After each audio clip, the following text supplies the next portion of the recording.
Coloca pra gente aí, Luiz, Gênesis capítulo 26.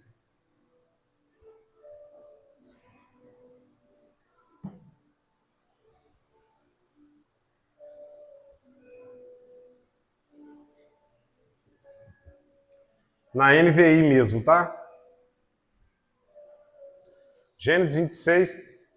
Eu já ministrei nesse texto aqui, mas eu me peguei pensando em um versículo desse texto e eu decidi ministrar, então, algo que Deus colocou no meu coração, que eu sei que vai edificar a nossa vida, sobretudo nesse tempo onde nós estamos vivendo tantas inseguranças. Eu participei do debate lá na Rádio 88, sexta-feira, não sei quem pôde ouvir. A gente fala, vocês ouviram? Eu falei sobre... Nós falamos, né? O debate foi sobre todas as polêmicas envolvendo esse filme da Barbie, essa repaginação que fizeram no filme.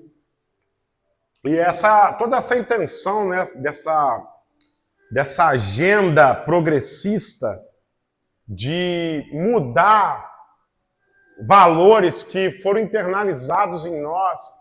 Lá na rádio a gente falou sobre isso, né? Você vê a Barbie hoje, tudo. Tem Barbie tudo hoje. Tem Barbie com vitiligo, tem Barbie... É sério, tem Barbie com vitiligo, tem Barbie com síndrome de Down, tem Barbie de cadeira de roda, tem Barbie com prótese, tem Barbie engenheira, médica, astronauta, você só não vê Barbie mãe. Não tem. Aí foi falado lá que lançou uma em 94, mas rapidamente tiraram do mercado. Porque colocaram na cabeça das pessoas que ter uma boneca grávida e incentivar as meninas a engravidar precocemente. Mentira. Conversa fiada. A intenção é tirar da mulher esse desejo divino de ser mãe. Os brinquedos tinham essa conotação. Os brinquedos de menino eram para fortalecer em nós que a responsabilidade do trabalho duro para sustentar a casa é nossa. Então, para isso, eu tenho que brincar de caminhão, porque eu vou trabalhar com caminhão, com a reta escravadeira. Você está me entendendo? Hoje em dia não, misturou tudo, e a gente estava falando sobre isso. Isso é um cenário que traz incertezas. A gente não sabe o que vai ser do amanhã. A Bíblia diz que acerca do dia e da hora da volta do nosso Messias, do nosso Cristo, nem mesmo ele sabe. A Bíblia diz que só o Pai que está nos céus, nem os anjos, nem mesmo ele sabe, só o Pai que está nos céus. Mas teve um momento que os discípulos chegaram para Jesus e perguntaram para ele assim: qual é o sinal que nós temos, que o Senhor nos dá, de que o tempo está próximo? Como é que a gente faz para saber, para a gente ter uma noção de que está chegando? Aí ele vai falando sobre uma série de situações que aconteceu. Haverá maremoto, terremoto, pandemia, fome, os homens se tornarão egoístas, se levantarão nação contra nação, pai contra filhos, matarão, as pessoas vão viver sem afeição natural. Quando essas coisas começarem a acontecer, vocês se atentem, porque o dia estará próximo. O fato é que, baseado em textos e palavras como essas, os rabinos das mais diversas vertentes do judaísmo, eles já estão afirmando, aliás, categoricamente, que a volta de Jesus vai acontecer provavelmente antes de 2030. Pastor, tem como afirmar? Não, não tem. Mas Jesus falou, quando as coisas começarem a acontecer, vocês fiquem atentos, porque o dia está próximo. A Bíblia diz que a respeito dos dias do tempo do fim, se os dias não fossem abreviados, ninguém se salvaria. Bom, a ciência já constatou que o movimento de rotação da Terra está mais rápido. E por conta disso, os dias estão um pouco menores. A Bíblia diz que isso ia acontecer. Bom, eu sei que os sinais estão aí e eu prefiro me ater naquilo que a Bíblia ensina, para que a gente não seja pego de surpresa, né? Como as 10 virgens, 5 prudentes e 5 imprudentes. As imprudentes acharam assim, não, Ainda dá tempo, fica de boa. E quando vê, elas foram surpreendidas que o noivo diz, vinde e entrai. Como elas não tinham o necessário para poder entrar, elas não puderam. Bateram na porta, mas não puderam entrar. Assim como aconteceu nos dias de Noé, que depois que o barco estava pronto, a Bíblia diz que Deus fechou a porta pelo lado de fora, aí todo mundo falou, peraí, tem um negócio diferente aí, Por que o céu está meio cinza? O que está acontecendo? De repente começou a chover. Noé, deixa a gente entrar. Não dá mais. Não dá mais. Você tinha que ter entrado e acreditado antes. Depois que a porta fecha, ninguém mais entra. Ok, irmãos? Então, isso tudo é um cenário que gera incertezas. E baseado nisso, eu me peguei pensando sobre o versículo 12. Coloca só o versículo 12 para a gente, de Gênesis 26, só o versículo 12. Só que depois nós vamos ler o versículo 1. Isaac formou lavoura naquela terra, e no mesmo ano colheu a 100 por 1, porque o Senhor o abençoou, ou o Senhor o abençoara. Bom, pode colocar o versículo primeiro? Nós vamos ler o versículo 1, 2, 3 e depois o 12 de novo. Olha só, o 12 que a gente acabou de ler fala que Isaac formou lavoura na terra. Só que eu já preguei aqui na igreja esse texto. Mas olha qual é a terra que ele está tendo resultado. Porque o versículo 12 fala de alguém que está tendo um resultado extraordinário. O cara colheu 100 por 1. Para cada semente que ele lança na terra, ele colhe 100 vezes mais. Isso é além da imaginação. Isso é mais do que ele esperava. Agora, qual é o cenário? Num cenário que é favorável, você nem se surpreende tanto com isso. Num cenário onde está todo mundo colhendo, o seu resultado extraordinário não faz a diferença. É só mais alguém, é só mais um. Agora, qual é o cenário que esse cara está vivendo esse milagre? Qual é o cenário que esse cara está desenvolvendo essa colheita extraordinária? Um cenário de fome.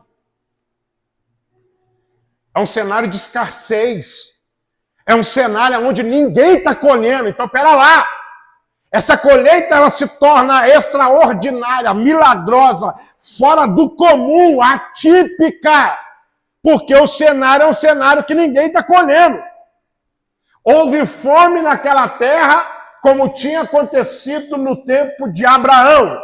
Por isso Isaac foi para Gerar, aonde Abimeleque era rei dos filisteus. Versículo 2. O Senhor apareceu a Isaac e disse, não vá para o Egito, não desça para o Egito, mas procure estabelecer-se na terra que eu lhe indicar. Preste atenção nesse detalhe. Pode mudar para o versículo 3. Aí, ele fala assim, permaneça nessa terra mais um pouco. Então, qual terra que Deus está... Olha para mim aqui. Qual é a terra que Deus está falando para Isaac permanecer mais um pouco? A terra que está no versículo 1. E o que está acontecendo nessa terra? Fome, escassez, falta de chuva. Todo mundo está plantando e não está colhendo nada. Aí o cara fala assim, eu tenho que sair voado daqui. Por quê? Porque numa situação como essa eu vou enxergar o que todo mundo enxerga. Primeiro, perigo. Eu vou ficar numa terra aonde eu vou, a única semente, as poucas sementes que eu tenho, eu vou lançar nessa terra, vai morrer, porque não está dando certo para ninguém. Por que vai dar certo para mim? Olha para cá. A primeira coisa que é afetada em nós, quando o cenário à nossa volta começa a ruir, é a nossa percepção da promessa. Talvez seja por isso que muitos e muitos e muitos anos mais tarde, o apóstolo Paulo vai falar algo que a gente acabou de cantar. A gente não vive, a gente não caminha por aquilo que a gente vê, mas a gente se move por aquilo que cremos. Aleluia. A primeira coisa que é afetada em nós é a percepção da promessa. Não, olha só, todo mundo que está lançando semente nessa terra está perdendo a semente. Está todo mundo amargando resultados desastrosos. Por que cargas d'água vai dar certo para mim? Pegou? Aí olha só, Deus aparece para ele e fala assim, fica mais um pouco nesse lugar aí, de sequidão. Fica mais um pouco nesse lugar de escassez. Fica mais um pouco nesse lugar de resultados incertos. Fica mais um pouco nesse lugar que causa medo, que causa arrepio, que causa incerteza. Por que Deus manda esse cara ficar no lugar de fome? Essa que deve ser a pergunta. Deus não estava nem aí para os filisteus. O tempo inteiro na história você percebe os filisteus se colocando como inimigo. Eles não queriam se relacionar com Deus, eles amavam Dagom. Eles amavam outros deuses. Então Deus não estava nem aí para esse povo. Agora o fato é, na terra desse povo tinha fome, tinha escassez. Aí o Isaac fala, vou meter o pé daqui, Deus não fica mais um pouquinho. Por quê?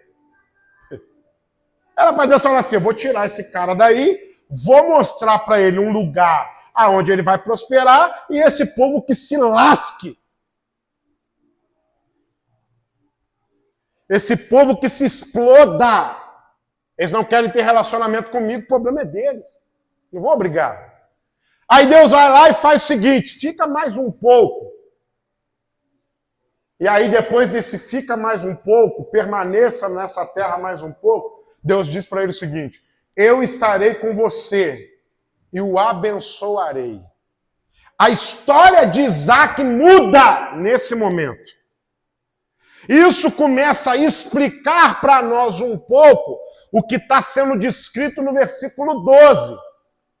O cara que lança uma semente numa terra onde havia sequidão e está colhendo 100 por 1, ele teve algo na vida dele que estava atrelado a ele, conectado a ele, que fez a diferença. Sabe por quê, Tamires? Porque a terra continuou a mesma. Entre o versículo 2, o versículo que a gente leu aqui, que é o versículo 3, e o versículo 12, não existe relato de que caiu chuva na terra. Lembrando a você que, como falando de fome naquela época, estamos falando de escassez de chuva. Se não chove, ninguém planta. Se não planta, não tem como comer e não tem como dar de comer para os animais. Consequentemente, não tem carne, não tem leite, não tem nada. A economia entra em colapso. Do versículo 3 ao 12 não tem relato de chuva.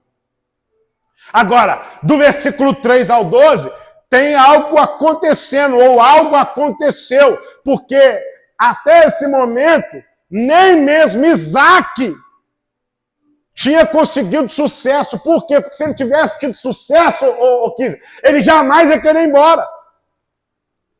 Você vai querer mexer naquilo que está dando certo? Para quê?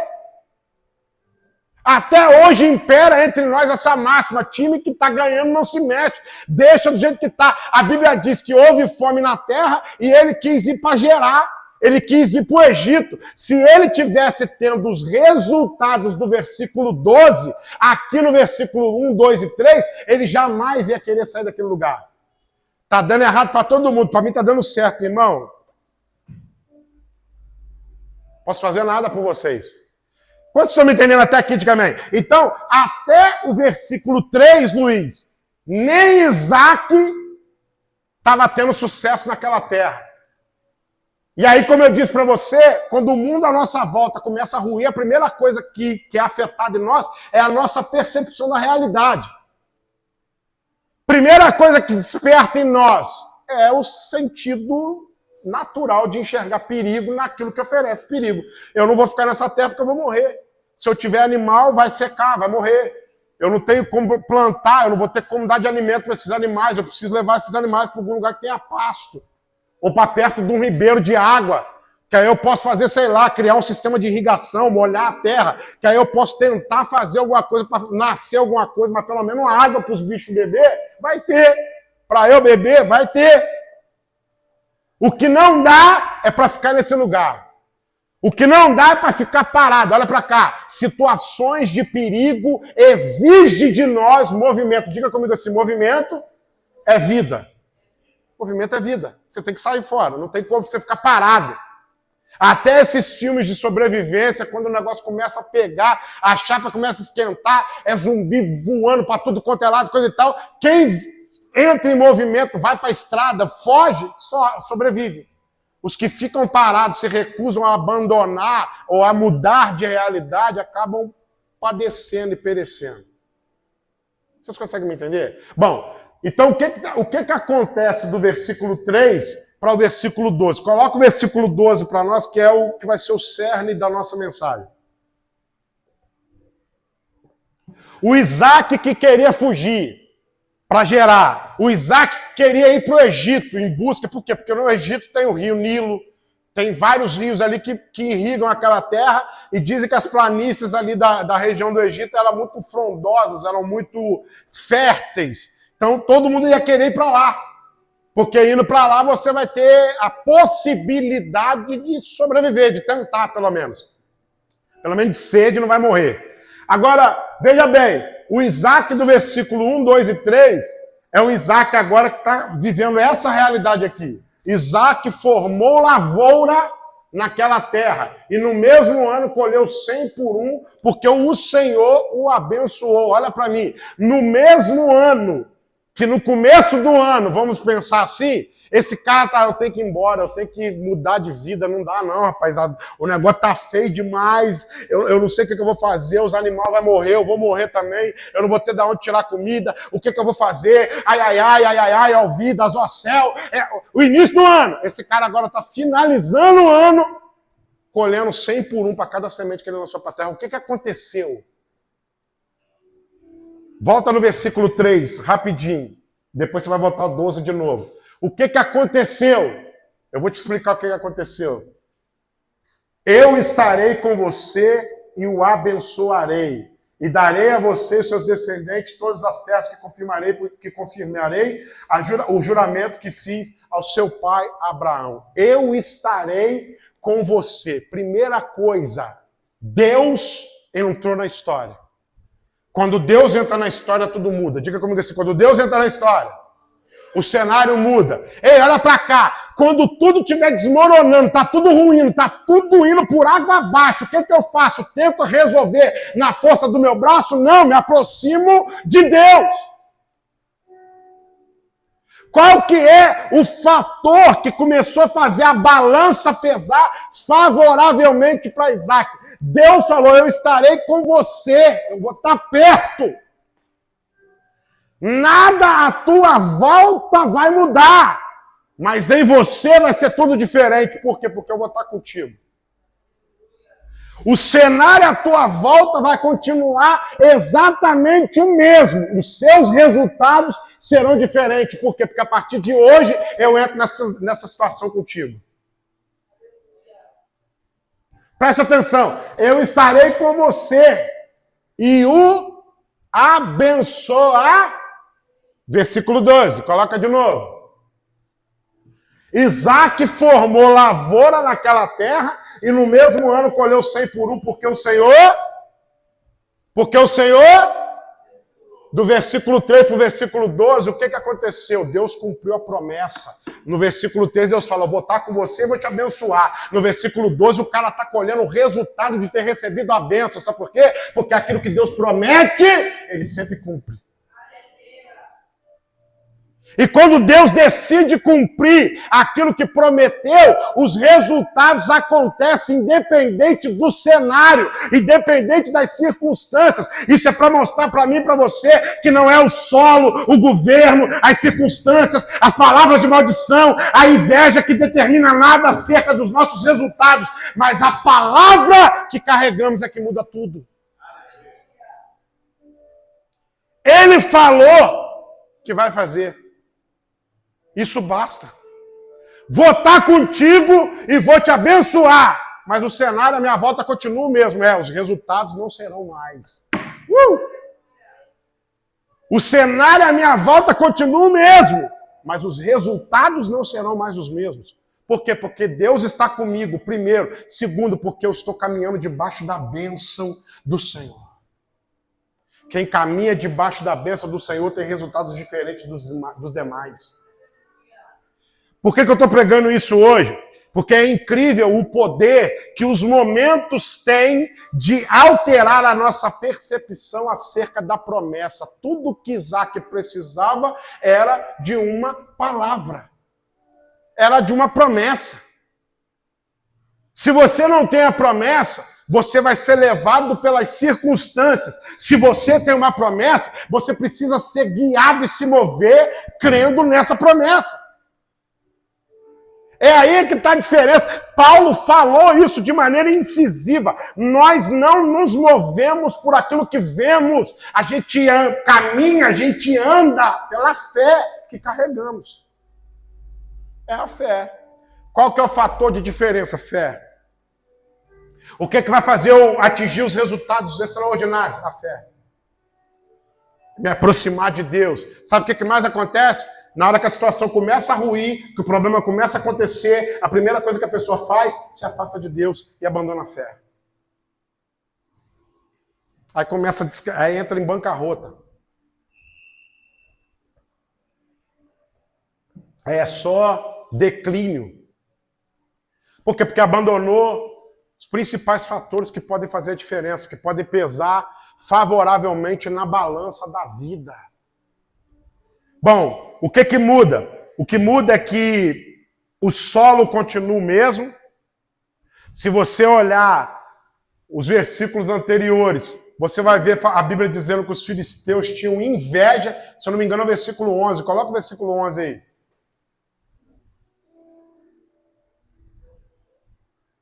Pode, eu não sei se é 12 ou 13. Vê o 13. O homem enriqueceu, a sua riqueza continuou a aumentar, até que ficou riquíssimo. Está falando dele, versículo 14. Possuía tantos rebanhos, servos e servas. É isso aqui que eu queria. E os filisteus, o cenário é o quê? De inveja. Por quê? Porque você está prosperando num lugar que ninguém prospera. Porque você está tendo um resultado positivo num lugar onde ninguém está tendo um resultado positivo. O que vai gerar em você? Contra você, melhor dizendo, inveja.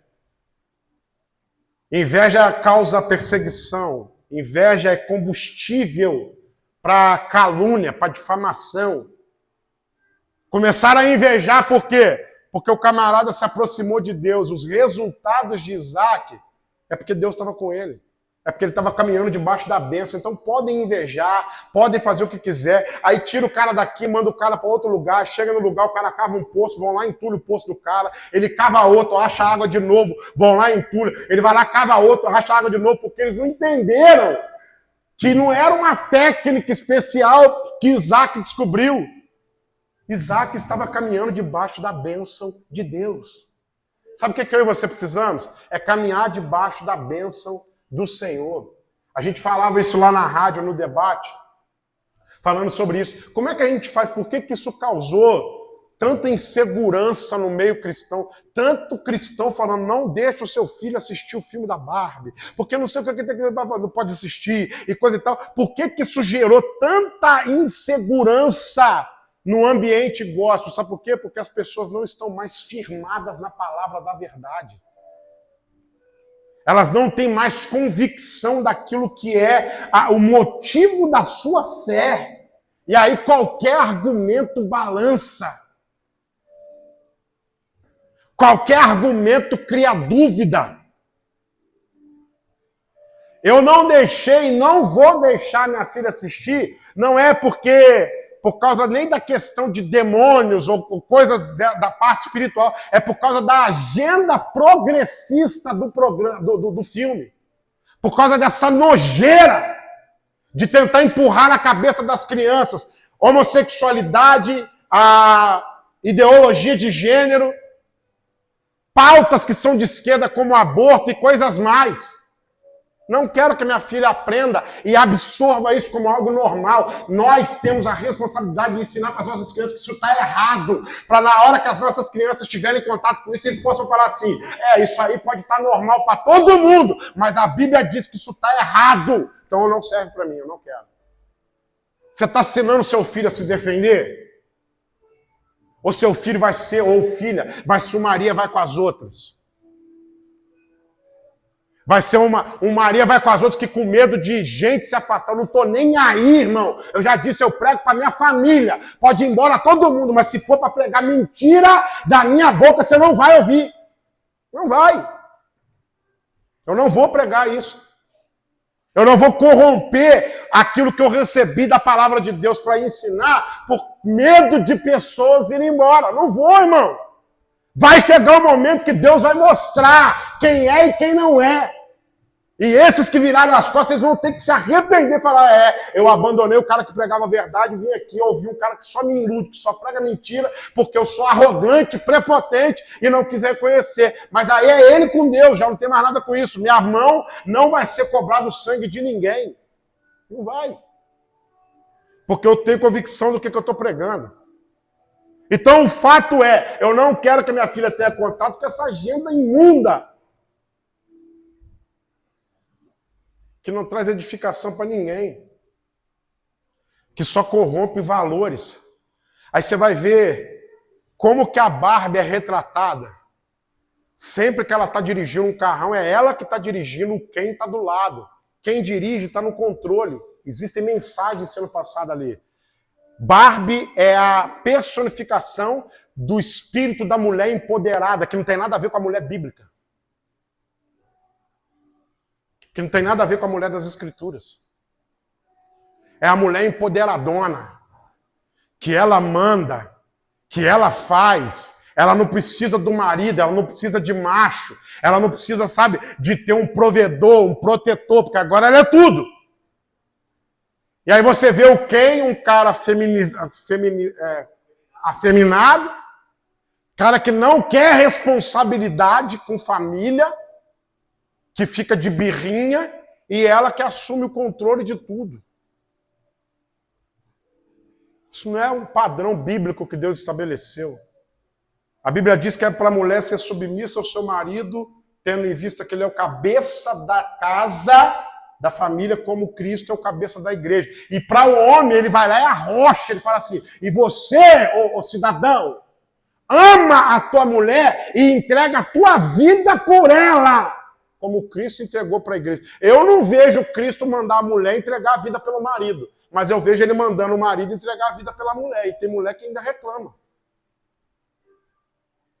Não, porque nós estamos falando de direitos iguais. Vamos falar de direitos iguais? Por que vocês não querem ir para a guerra?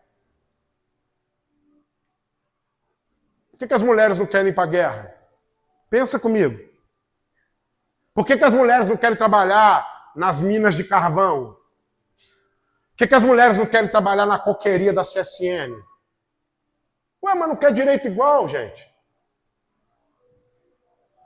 Isso é um discurso que não tem nada a ver. A gente tem que tomar cuidado, irmã Sônia, sabe por quê? Porque tem muito discurso feminista travestido de evangelho por aí. Muita mulher achando que está seguindo, sabe, um conceito bíblico que na verdade não é, que não existe. E a gente tem que se posicionar contra isso. Vocês estão me entendendo? Nada podemos contra a verdade a não ser pela verdade. Sempre foi assim. Deus sabe o que é bom para nós, a gente não sabe de nada. Já estão falando, sabe o que, João Paulo? Que a inteligência artificial vai reescrever a Bíblia. E pode reescrever. Não, vai reescrever mesmo, irmão. Não é se, não é quando. Não é se, não é quando. Vai reescrever. E outra coisa, vai reescrever em assim, ó. Talvez em questão de 2, 3 horas. Eu falei para você sobre programas que os caras estão fazendo agora aí, que você vai lá e digita. Eu quero um rato de óculos escuro, com a lata de cerveja na mão, comendo um espetinho de churrasco na beira da praia.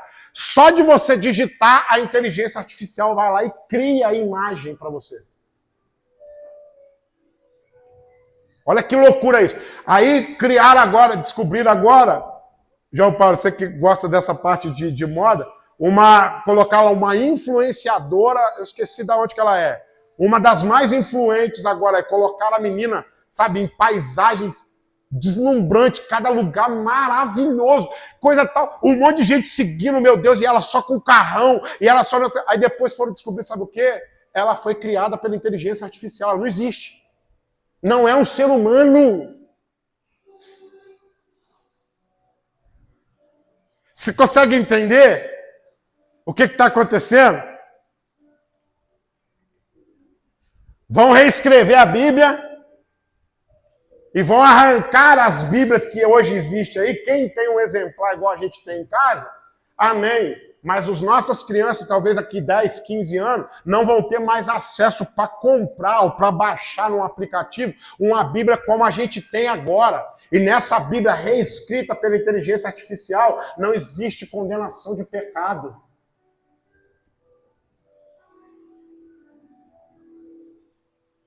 Vocês conseguem entender? O que está acontecendo? As pessoas estão aí brincando de pular de igreja em igreja. E quem se liga, quem gosta de estudar sobre o cenário, o que está acontecendo, os caras estão prestes a jogar bomba nuclear um no outro aí, gente. Vai sobrar para todo mundo. Gente que não tem nada a ver com... Ah, mas eu não moro na Rússia.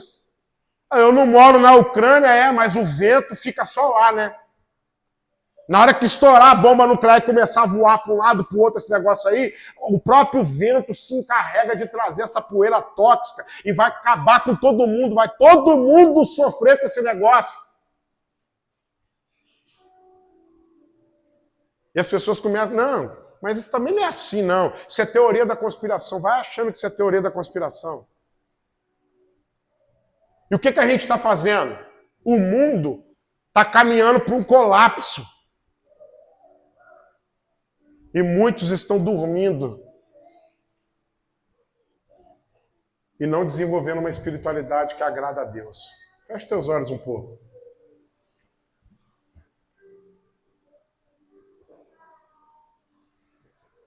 Não se deixe levar por discurso progressista. Não se deixe levar por discursos antibíblicos. Tudo que eu e você precisamos para ser bem-sucedido está na palavra.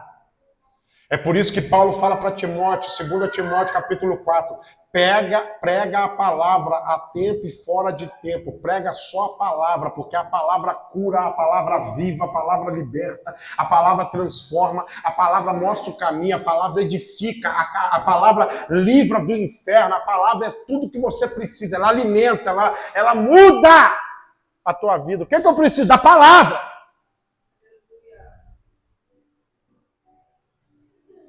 Foge desse discurso mentiroso de vitória. Nós estamos sim, irmão, eu acredito nisso, que nós já estamos começando a viver o princípio das dores, que está descrito em Mateus 24. Eu creio nisso. Ah, pastor, eu acho que não está bom, eu respeito, mas eu creio que estamos. Eu creio que estamos. Eu creio que agora a tendência da situação é só apertar, irmão. Eu acredito que agora a tendência é para quem vai ser crente mesmo. Qual é o cenário em volta de Isaac? Um cenário de fome. É um cenário de catástrofe. Qual que é a palavra que Deus está trazendo para nós? Olha o que está acontecendo contra Isaac. Estão invejando ele. Estão perseguindo ele. Estão odiando ele. Você está preparado para isso, irmão? Para lidar com gente que tem inveja. Você não sabe, talvez se você nunca lidou, você não faz ideia do que é lidar com esse tipo de gente. Que inveja você. Ele não quer ter algo igual você tem, ele quer ter aquilo que você tem. Você consegue entender a diferença? O invejoso, ele não quer plantar e colher igual você está plantando e colhendo. Ele quer a sua colheita. Ele quer aquilo que você possui. E você faz ideia do que uma pessoa que quer aquilo que você possui é capaz de fazer? Você está preparado para lidar com isso? Pastor, o que traz esperança para nós, então? A esperança é a palavra. A esperança é crermos que o mesmo Deus que se aproximou de Isaac e falou, eu vou te abençoar, e depois que ele começou a caminhar debaixo da bênção, os resultados dele foram transformados de resultado medíocre para resultados extraordinários, é crer que esse Deus também vai se aproximar de nós, vai liberar uma palavra de bênção, nós vamos caminhar debaixo dessa palavra de bênção, e ainda que o mundo esteja desabando, a gente vai estar vivendo talvez os melhores dias da nossa vida por causa da bênção do Senhor que paira sobre nós. É nisso que eu creio. Porque se você olhar os prognósticos para o futuro, você vai ficar desesperado. A qualquer momento que escreve, você vai falar assim, ó, o pastor Bruno falou isso aí. A qualquer momento a gente vai ver noticiado na televisão que começou uma guerra nuclear. Escreve o que eu estou te falando. Não é se, é quando. Os camaradas não querem mudar, os caras não querem. O Putin já falou, eu não vou ceder para a Ucrânia. Aí o presidente da Ucrânia falou, também não vou botar o gás dentro para você não. Aí começa, um joga bomba num lugar, outro joga bomba no outro. E aí a gente fica vendo cada vídeo horrível que postam aí nos grupos aí dos soldados da Ucrânia matando soldado russo matando, e o cara entra não sei aonde, explode com bomba, e dá tiro de bazuca, e dá tiro de metralhador. E aí uma hora dessa aí, o cara vai apertar o famoso botão vermelho, irmão. Que as nações que têm armamento, poderio nuclear, elas têm acesso a isso. É só o cara apertar um botão e acabou. Só que ele vai jogar num lugar, o outro vai jogar também. E aí nós estamos no meio. Nós não tem bomba nuclear não, irmão. Segundo os dados de alguns especialistas, aí, se o Brasil entrar em guerra, a munição que nós temos para sustentar uma guerra, a gente não ia durar 1 hora na guerra. Já ia acabar a munição. Nosso exército é ridículo. Perto do exército desses caras, perto do investimento que esses caras têm em armamento e poderio. Não tem como, você vai guerrear como, irmão? Você vai guerrear como? Nós estamos lascados. O Brasil não quis se envolver com isso. O Brasil desse tamanho não tem como se defender. Fizemos e colocamos na Constituição que o Brasil não queria ter acesso à arma nuclear. Uma das piores besteiras que fizeram. Aí agora a gente tem um monte de coisa, olha para mim, que as outras nações querem, Kizer.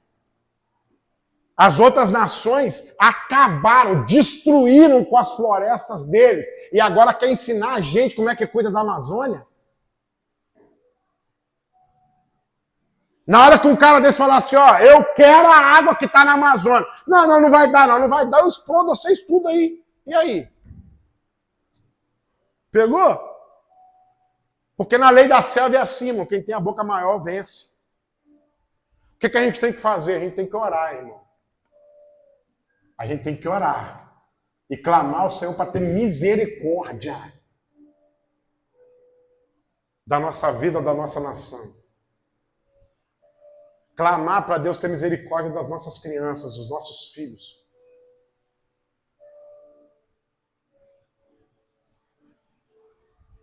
Porque essa agenda progressista, ela está aí. E o cenário está caminhando para isso, para fome, desemprego, escassez. Que quando você conversa com gente de países vizinhos, como Argentina, como Venezuela, outrora ninguém acreditava que poderia ser possível acontecer o que está acontecendo. E olha como é que eles estão vivendo hoje. Você pega as cenas lá de mulher pegando, mães pegando comida no lixo para dar para criança. Relato de venezuelanos falando que não existe mais cachorro no país. Não existe mais, não existe, acabou. Sabe por quê? Porque eles comeram os cachorros e os gatos. Você faz ideia do que é isso, irmão? E a gente aqui brincando, achando que eu tenho que ficar recebendo palavrinha de vitória dentro da igreja. Que eu vou vencer, que eu vou romper, que eu vou ser dono de empresa. Vai nada.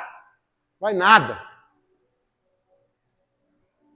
Se Deus quiser fazer, vai fazer e vai prosperar naquilo que você já tem. Os dias são maus, acorda.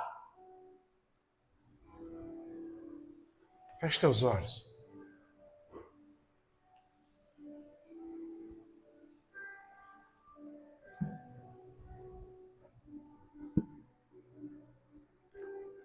O que a gente precisa? A gente precisa se aproximar de Deus. A gente precisa que Deus libere sobre nós uma bênção. E a gente precisa caminhar debaixo dessa bênção, sabe? Porque uma vez que caminharmos debaixo dessa bênção, aí tudo vai prosperar.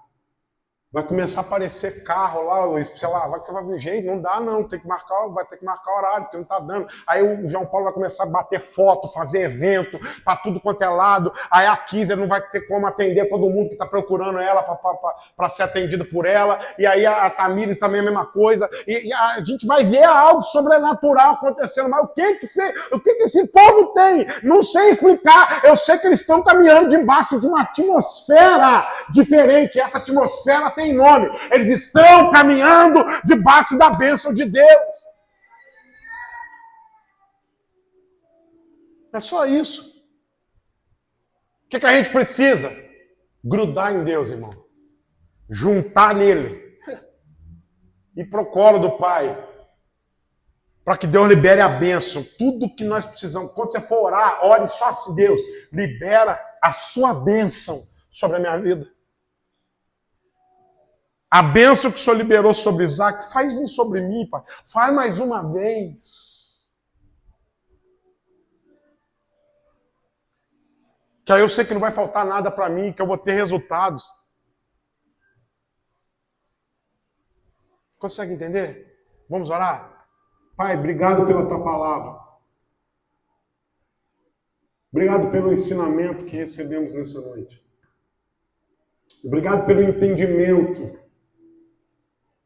de que não é o cenário, de que não é as palavras de maldição, de que não é inveja, de que não é o solo, de que não é a falta de chuva, de que não é o governo,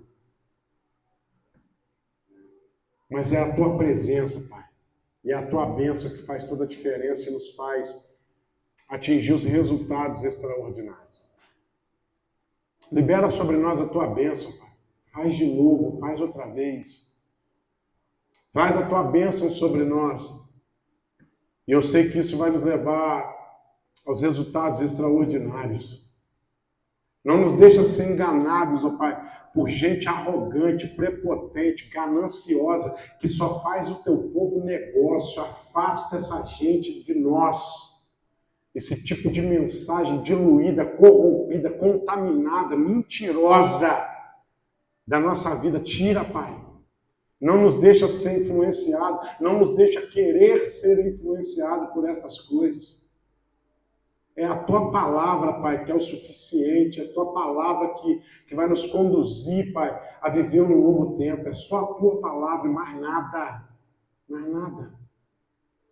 Obrigado pela vida dos meus irmãos, ó Pai, que dia após dia têm vindo nesse lugar e têm demonstrado com essa atitude, Pai, que são apaixonados pela tua palavra, que amam verdade e que não foram, Pai, possuídos e nem estão sendo governados pelo espírito que está manipulando essa geração, o espírito que não suporta a sã doutrina e que tem comichão nos ouvidos, não vai nos atingir,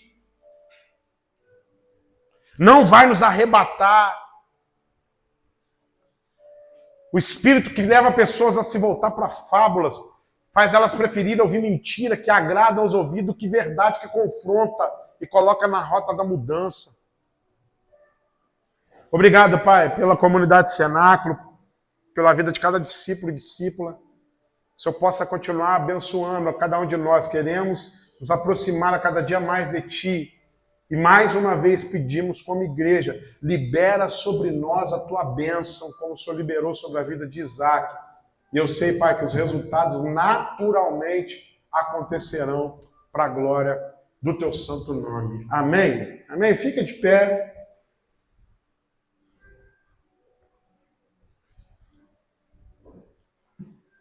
Quero que você aí separa agora, nesse momento, a tua oferta. Coloca aí para nós o nosso Pix. Separa aí a tua oferta, o teu dízimo, você que é dizimista, para que a gente possa ofertar na casa do papai, abençoar. Você que é dizimista, não deixe de entregar o teu dízimo, porque é através do teu dízimo que a gente mantém essa obra em pleno funcionamento. Não deixe de ser ofertante, porque é através da tua oferta, pode encerrar aqui,